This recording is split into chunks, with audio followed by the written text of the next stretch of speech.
You are Locked On Sooners, your daily podcast on the Oklahoma Sooners. Part of the Locked On Podcast Network, your team every day.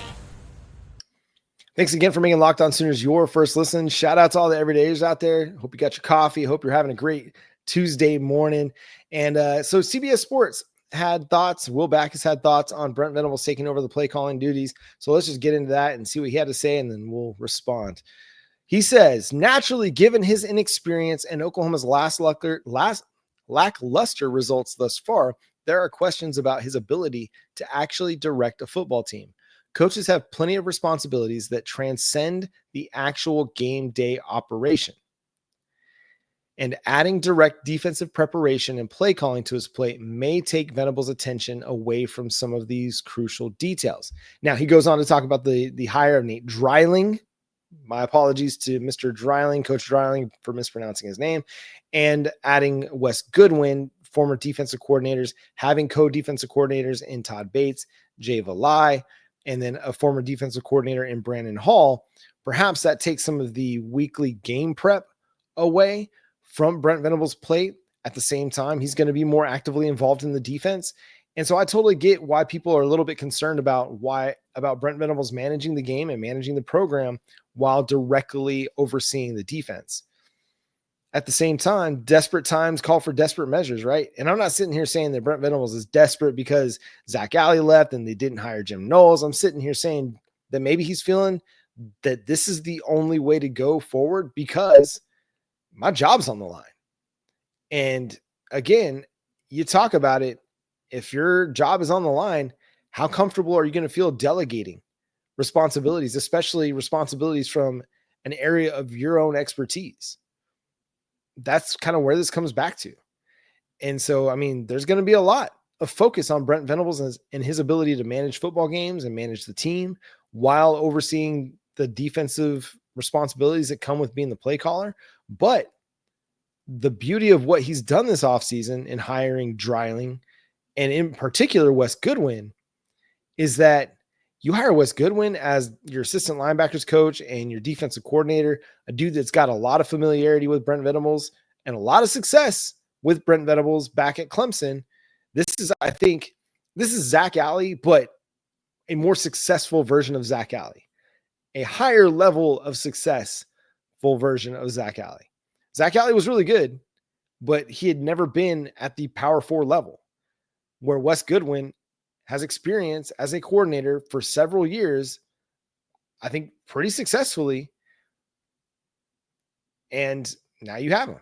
Now, did he have some stinkers? Absolutely had some stinker games, no doubt. But I think it's a dude that's still a young defensive coordinator. And so the story is not completely written on him. But Brent Venables is going to have to rely on some of those guys to do some of the prep work and do some of the game planning, because he's going to have to make sure that everything else is running smoothly, because he's also going to be responsible for recruit visits and making sure that the coaching staff on the offensive side of the ball is creating a game plan that's going to fit what the team's goals are and the team's game plan is. So there's a little bit of that. And I totally get people's apprehension about not having a CEO style head coach. At the same time, you've got Brent Venables. He's really good at calling the defense. Let him call the defense. It'd be like having Lincoln Riley and not letting him call the offense, or having Steve Sarkisian and not letting him call the offense. If Nick Saban was your head coach and he decided, you know what, I'm going to call the defense, are you going to argue with Nick Saban? No. And you're going to mistake what I'm saying here for Brent Venables as Nick Saban. They're not the same they're not the same person. But Nick Saban was a very successful coordinator, right? And if he wants to coordinate, let him coordinate. Bill Belichick, same thing. Very successful coordinators. If they came and said, I'm going to be the defensive play caller, nobody would bat an eye at it. But because Brent Venables hasn't really had a lot of team success at Oklahoma, I think it creates questions. And again, reasonable questions. The proof is going to be in the pudding. We're going to have to see him prove it on the football field that he can be a defensive play caller and still manage the football game and manage the team in a way that is going to help lead them to success. Backus goes on to say, in essence, Venables' decision to become Oklahoma's de facto defensive coordinator seems like an effort to take a more direct approach in turning the Sooners' fortunes around. While Oklahoma's defense should reap the immediate reward, it will take some more growth from Venables as a CEO head coach and tremendous effort from Oklahoma's other units to really get things on the right track. Totally agree with what Will's saying there.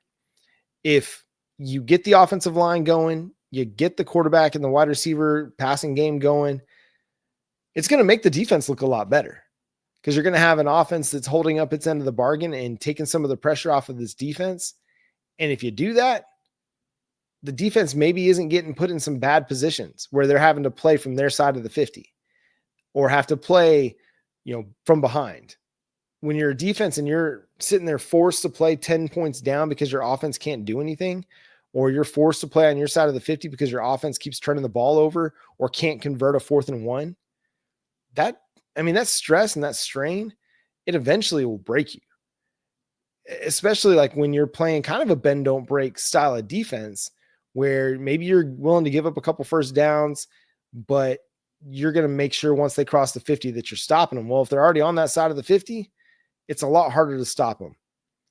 And that momentum matters. I know momentum isn't something that can be objectively quantified in sports, but when your offense isn't doing anything, eventually what your defense is doing is going to wear thin.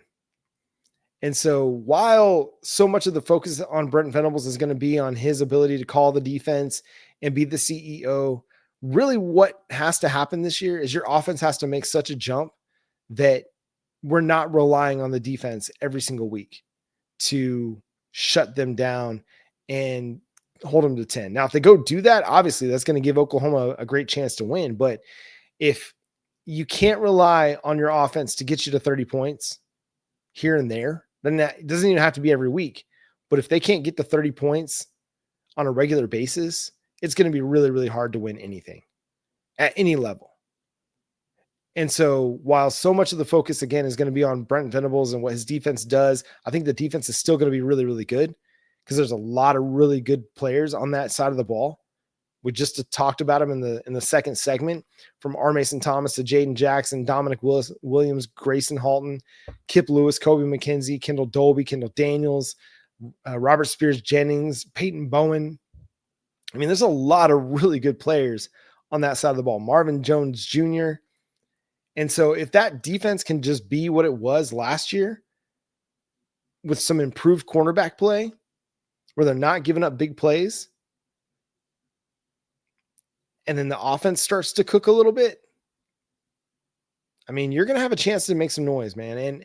And again, I'll say it. I'll keep saying it until you're tired of me saying it. I need to see them prove it.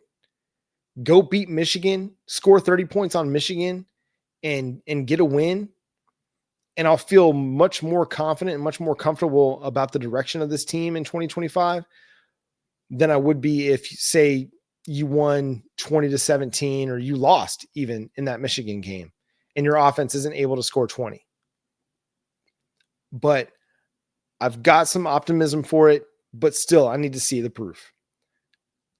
I had a lot of optimism about this team last year and it went for naught. Again, a lot of it because of injuries, but again, the offensive coordinator situation didn't help you. Your quarterback didn't help you. So I need to see a quarterback that helps you win games and an offensive line situation that helps you win games and not make everything about what the defense is doing. The offense has to return to Oklahoma standards. And that's going to do it for today's episode of Locked On Sooners. Thanks so much for tuning in, being a part of the show. Subscribe to the show wherever you get your podcast, free and available on all podcast platforms and on YouTube. So hit that subscribe button and that notification bell to let you know when new episodes drop. You can follow me on Twitter at John9Williams. You can read my work covering the Sooners over at SoonersWire.com. The show is at Locked On Sooners on all your favorite social media platforms. So go check that out. Jay, again, he'll be back next week when I'll be out of town, having some much needed time with my wife as we try to get away a little bit. Yeah, so Jay, I'm sure will have all his own takes on everything that we've talked about this week, and he'll have some thoughts and hopefully some really good guests as well. But until next time, I'm John Williams. Boomer Sooner. Boomer Sooner, Boomer Sooner, Boomer Sooner, Boomer Sooner.